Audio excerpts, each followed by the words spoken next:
आज 2 अक्टूबर को गांधी जयंती के अवसर पर विभिन्न ग्राम पंचायतों में ग्राम सभा का आयोजन किया गया। ग्राम सभा का आयोजन संबंधित पंचायत के मुखिया की उपस्थिति में होता है और ग्राम सभा के सदस्यों की उपस्थिति में पंचायत के समग्र विकास एवं क्रियान्वित तथा अन्य योजनाओं को पारित किया जाता है। इसी कड़ी में आज ग्राम पंचायत मंझेड़ा में ग्राम सभा का आयोजन किया गया, जहां पर टीम पीआर न्यूज़ को पंचायत के लोगों ने बताया कि विकासखंड लंबागाम तहसील जयसिंहपुर की पंचायत मंझेड़ा के पंचायत प्रधान श्री विजय कुमार पिछले लगभग 2 महीनों से अनुपस्थित हैं, जिस कारण लोगों को पंचायत के कार्यों को करवाने के लिए भारी परेशानी का सामना करना पड़ रहा है। पेश है पीआर न्यूज़ के साथ स्थानीय लोगों की बातचीत एवं प्रधान महोदय का जवाब। पंचायत मंझेड़ा जो कि विकासखंड लंबागांव के अंतर्गत आती है, आज 2 अक्टूबर को स्वच्छता दिवस के साथ साथ पंचायतों का कोरम भी था, ग्राम सभा थी, जो कि काफ़ी लोगों ने उत्साह दिखाया और काफ़ी लोग यहाँ पर इकट्ठे हुए। मगर सारी जनता को ये रोष है कि ना तो यहाँ पर स्थायी सचिव है, ना तो यहाँ पर टेक्नीशियन है। तो इतनी बड़ी पंचायत यहाँ लगभग सबसे बड़ी विकासखंड में मंझेड़ा पंचायत सबसे बड़ी पंचायत, और सबसे बड़ी बात ये कि ये प्योर एससी पंचायत है, 100% एससी पंचायत है। इसमें विकास कार्य जो हैं वो 3-4 महीनों से, जैसे वार्ड पंचों के माध्यम से वार्ड सदस्यों ने बोला कि 4-5 महीनों से जो विकास कार्य हैं वो ठप पड़े हुए हैं। यहाँ के माननीय हमारे प्रधान जी भी पता नहीं किसी कारणवश जो कि बीमार हैं या कहाँ हैं, वो भी 2-3 महीनों से अवेलेबल नहीं है पंचायत में। और जो सचिव हैं वो भी महीने में 2 या 3 बार यहाँ पर आते हैं। काफ़ी लोगों को परेशान होना पड़ रहा, परेशानी का सामना करना पड़ रहा है। अतः प्रशासन से ये मांग है कि जल्दी से जल्दी इस एससी पंचायत को स्थायी स्थाप दें और हमारा सभी लोगों का हल करें। धन्यवाद। Okay, thank you. ग्राम पंचायत मंझेड़ा का वासी हूँ। हमारी ग्राम पंचायत में सबसे बड़ी प्रॉब्लम आती है कि यहाँ पे स्टाफ का पूरा ना होना। हम जब भी अपने किसी भी काम या किसी भी कार्य को करवाने के लिए जाते हैं, कभी हमें कोई सेक्रेटरी नहीं मिलता है, कोई प्रधान नहीं मिलता है, मौके पे हमें कभी भी कोई आदमी नहीं मिलता है। इससे हमारे गांव के जितने भी कार्य हैं वो सारे ठप पड़े हुए हैं। आम पब्लिक के लिए इसकी इतनी तकलीफ है जिसका कोई हिसाब नहीं। कोई भी हमने कोई एप्लीकेशन लगानी है या किसी बच्चे का कोई फॉर्म या कोई कुछ भी करना है, ना ही हमारे इस पटवार करने में कोई पटवारी है, ना ही हमारे इलाके में कोई सेक्रेटरी है। और यहाँ की जो जनता है इतनी दिक्कतों का सामना कर रही है कि जिसका कोई हिसाब नहीं। बाकी ये पंचायत 100% एससी से बिलोंग करती है। जो क्या हमें इसका जो है इसकी वजह से हमें इतने दुख तकलीफ लिए जाते हैं। हमारी पंचायत के लिए क्या कोई सेक्रेटरी नहीं आ सकता है या कोई ऐसा कोई सदस्य है या क्या इनके बिना हमारे काम अधूरे के अधूरे रह रहे हैं। सरकार तो बड़े बड़े वादे कर रही है हमें, ये काम करेंगे वो काम करेंगे, पर पब्लिक परवाह किससे? हमें यह सरकार ही खुद बताए कि इस कार्य करने के लिए कौन जो उचित आदमी है जो करवा सकता है। क्या इनके बिना हमारे सारे कार्य ऐसे ठप ही पड़े रहेंगे? मैं वार्ड सदस्य प्रभाचंद, वार्ड नंबर 1। सबसे पहले मैं अपनी वार्ड की समस्या रखना चाहता हूँ कि मेरे वार्ड में इसमें 3-4 काम लगे हुए थे, मगर वो 4-5 महीनों से बंद करवा दिए गए हैं, जिसका कारण मुझे नहीं पता कि क्या कारण है। लोगों की मजदूरी 3-4 महीने से नहीं मिल रहे। जिन गरीब लोगों ने पैसे नरेगा में कमाए हैं उनके पैसे अभी तक नहीं मिले, जबकि सरकार का प्रावधान है कि 15 दिन के अंदर जो व्यक्ति रोजगार करता है उसको पैसे मिलना चाहिए, मगर ये कानून के बाद जा रहे हैं। अच्छा।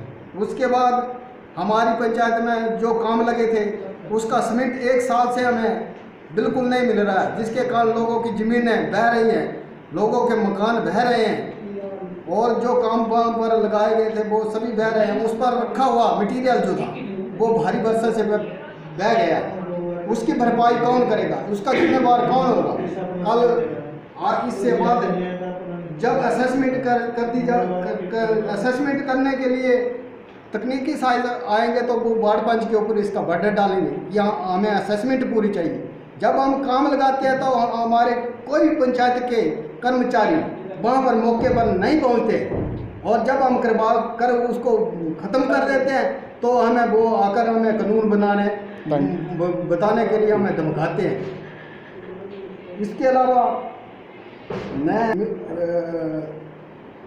एक और बात कहना चाहता हूँ कि पटवारी जो है वो स्थायी रूप से यहाँ नहीं है, तकनीकी सहायक जो है वो स्थायी रूप से नहीं है, सेक्रेटरी जो है वो स्थायी रूप से नहीं है, और जो नरेगा सहायक है वो भी हमें फुल सपोर्ट नहीं करते हैं किसी भी कार्य में। प्रधान होते हैं ना तो कोई काम होता है हमारा, हमें तो परेशान नहीं है। इस चीज़ की बात की है कि प्रधान 3-4 महीने कहाँ गए हैं हमें नहीं मालूम।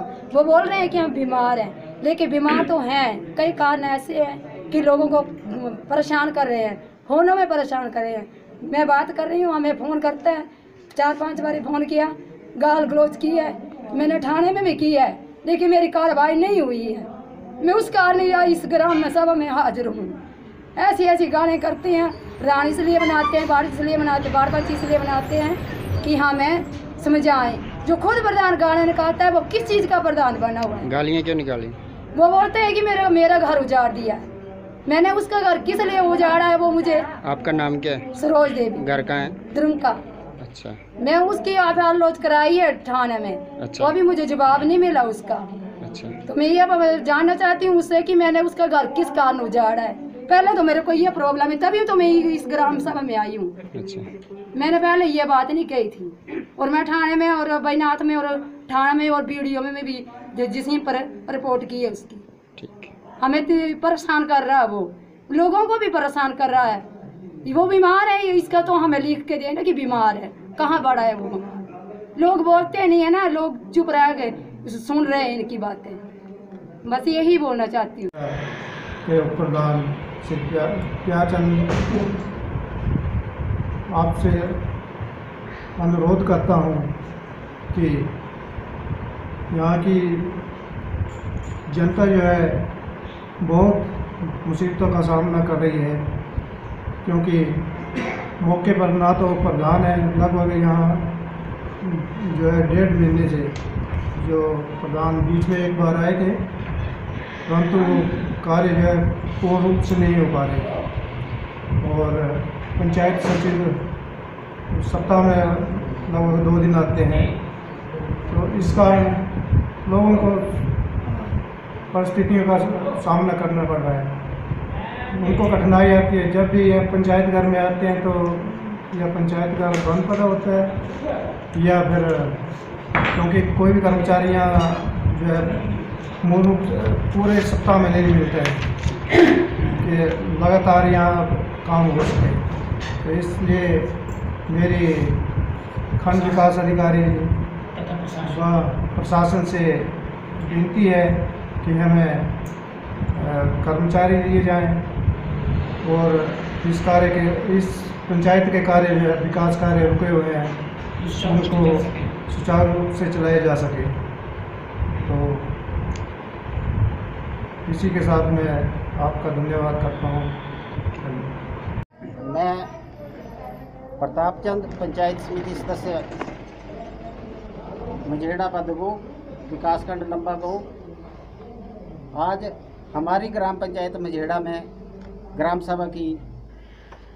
सभा रखी गई थी, पर ग्राम सभा पूरी ना हो सकी। लोग तो बढ़ चढ़ कर आ रहे थे, परंतु हाजिरी थोड़ी कम थी, तो इस कारण जो वो ग्राम सभा आज पूरी ना हो सकी। मैं पिछले 1.5 महीने 2 महीने से 1.5 महीने हो गए मुझे। मैं अपने पर्सनल निजी मकान में मेरा पाँव फिसला और मेरी बैक साइड पे मुझे लगी, और उसमें बैक साइड पे मुझे चोट ऐसी लगी कि मेरी रीढ़ की हड्डी जो तो उसके 2-3 मणके हिड़ गए। और इसका मौजूदा जो प्रेजेंट गवाह है वो डॉक्टर उत्तम है, जो लुगट पे रहने वाला है जी।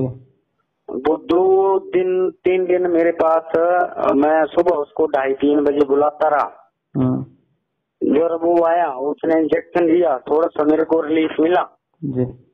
उसके बाद मैंने पालमपुर में अपना एक्सरे करवाया, पंचमुखी में करवाया, जयसिंहपुर में करवाओ, तो कई डॉक्टरों ने बोला कि भाई ठीक है, और कई ने बोला कि इसके मक्के हिल गए हैं। तो डॉक्टर ने कि मैंने ये सोचा कि मैं अपना इलाज दिल्ली में कराऊं और वहाँ पे अपना सही ढंग से ट्रीटमेंट कराऊं। तो इस वक्त मेरा फिजियोथेरेपी चल रहा है, जो हफ्ते में 3 बार होता है,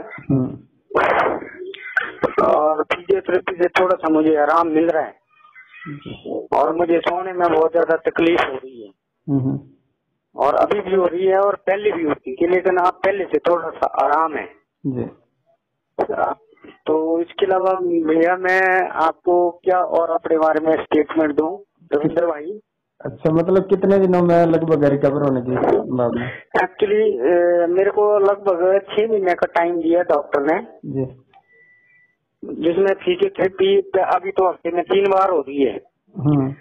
कई लोग तो मेरे बारे में सोच रहे हैं कि प्रधान भाग गया है।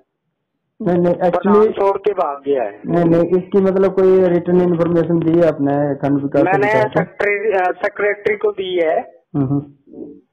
मैंने किसी बाग पंच को मेरे को देने की जरूरत नहीं है। जो मेरा सरकारी कर्मचारी है, मेरा ऑफिस या मेरे पंचायत ऑफिस में बैठता है, सबसे इम्पोर्टेंट मेरे को इन्फॉर्मेशन देना, उसके लिए मेरा सबसे जरूरी काम है, जो मैंने उसको दे दी है जी। और कोई वार्ड मेंबर बोले थे मैं उसको रिटर्न में दूं? नहीं, उनको तो नहीं दे सकते आप। नहीं, उनको तो लेने की जरूरत भी नहीं है ना, लेकिन आपने जो कार्रवाई करनी थी मतलब आपने की है ना पूरी फॉर्मेलिटी? पूरी फॉर्मेलिटी की है मैंने, बस ठीक है। जो विरोधी तत्व है वो मेरे लिए पीछे पड़े हुए हैं। अच्छा। विरोधी जो है वो पीछे पड़े हुए हैं, वो तो चाह रहे हैं कि प्रधान रिजाइन दे। अच्छा, प्रधान क्यों रिजाइन दे? प्रधान ने तो 5 साल जो काम 5 से 20 सालों में जो काम नहीं हो वो काम किए प्रधान ने। प्रधान क्यों रिजाइन देगा उनके कहने पे? जो 20 सालों में काम नहीं हुआ वो प्रधान ने किए। आज तक प्रधान ने जिनको पेंशन लगने की कोई उम्मीद नहीं थी, आज वो कम से कम को 60-65 लोग ऐसे हैं जो प्रधान उनको मतलब प्रधान ने पेंशन लगाई है उनको, और आज वो लोग पेंशन ले रहे हैं जी। मेरी बात सुन रहे हैं रविंद्र भाई? हाँ जी सुन है। जिन लोगों को कभी उम्मीद नहीं थी कि हमें पेंशन भी लगेगी, जस्ट लाइक डॉक्टर उत्तम जी, कभी उम्मीद नहीं थी उनको कि हमें पेंशन भी लगेगी। अच्छा, कि वो लोग भी पेंशन ले रहे हैं। और मेरे को अगर कोई 2-3 वार्ड पंच ऐसे हैं और मेरे को बोल रहे हैं कि वो रिजाइन दे, हमने क्यों रिजाइन देना? हमने प्रधान ने अच्छे काम किए हैं और प्रधान को बोल रहे हैं कि प्रधान रिजाइन दे। और रिजाइन तो उन लोगों को देना चाहिए वो जिंदगी में उन्होंने कुछ काम ही नहीं किया है, जो 4 बार 20-20 वर्ष जो अपना वार्ड पंच रहे हैं। चलो ठीक है भैया, और कुछ पूछने हैं आपने? अच्छा सर, एक ना लेडीज थी कोई ना द्रुमके थे, तो शायद ही बोले थे भाई प्रधान साहब मुझे गालियां निकालते हैं फोन पर। अच्छा, ओके, हाँ जी बोलो। तो उनसे क्या है, मतलब उनको आपसे प्रॉब्लम है या आपको उनसे क्या चक्कर है? बहुत इंटरेस्टिंग बात है भैया, बहुत इंटरेस्टिंग बात है भैया। ऐसे रविंद्र भाई कि वो लेडी जो है जिसका कोई अपना वजूद ही नहीं है, अपना वजूद ही नहीं है, वो खजूरों से भटकी बेटी है, उसकी छोटी बहन लुकट में ले गई थी। अब लुकट में उसने अपने परिवार का बेड़ा गर्क कर दिया, जिसका नाजायज संबंध थे लोगों के साथ। अच्छा। और उसके बाद वो रणजीत सिंह पुत्र जगन्नाथ उसके साथ ले गई थी और उसने घर से वो निकल गई थी या निकाल दी थी, आई नो, बट वो घर से वहां से निकल गई। और उसी की वो बड़ी बहन है जो जिसके बारे में आप मेरे से पूछ रहे हो। जी। वो कह रही है कि मेरे को गालियां बक रही हैं। तो वही सबसे जरूरी इम्पोर्टेंस बात ये है कि उससे आपने ये पूछना था कि आपको गालियां क्यों निकाल रहे हैं। क्या मैंने तो कोई गाली नहीं बकी है उसे। अगर वो कह रही है कि मेरे को गालियां बकी हैं तो उससे पूछना चाहिए थी कि आपको गालियां क्यों निकाल रही है वो। तो मेरे उसने बताया कि मेरे घर बर्बाद कर दिया प्रधान साहब, ये कह रहे हैं। हाँ जी। वो बोल रही है कि प्रधान बोल रहा है कि आपने मेरा घर बर्बाद कर दिया। भैया दूसरी बात और बताऊं, मेरा घर बर्बाद करने का कारण वो ही लेडीज है और उसका हस्बैंड है। अच्छा। उसकी जो देवरानी है ना जी, वो है वार्ड मेंबर जी। अगर वो जाती है कहीं मीटिंग को तो वो बताती है कि मेरे घर वाली को फोन करती है तो वो बताती है कि वो तो प्रधान के साथ निकल गई पालमपुर। अच्छा। और सबसे रॉन्ग थिंकिंग उसकी ये है। जी। अगर मैं जाऊं पालमपुर तो वो चाहती है, वो बता देती है कि प्रधान के साथ मेरी देवरानी निकल गई सुजानपुर। अच्छा। उनकी थिंकिंग ऐसी है। और ऐसे ही उन्होंने मेरी घरवाली को उत्साहित किया और मेरी घरवाली जो थी वो टोटली मतलब fake mind in the sense उसको बोल दिया तो वो वैसे विश्वास कर लेती थी। इसलिए वो वहाँ पे आई होगी और उसने बताया होगी मेरे को गालियां निकाली। एक्चुअली मैं कौन होता हूँ उनको गालियां निकालने वाला। उसका घर वाला जो था उसने गलत बात बोली मेरे से तो इसलिए मुझे मेरे मुंह से भी उसके लिए गलत निकल गया। ये बात है और कुछ नहीं।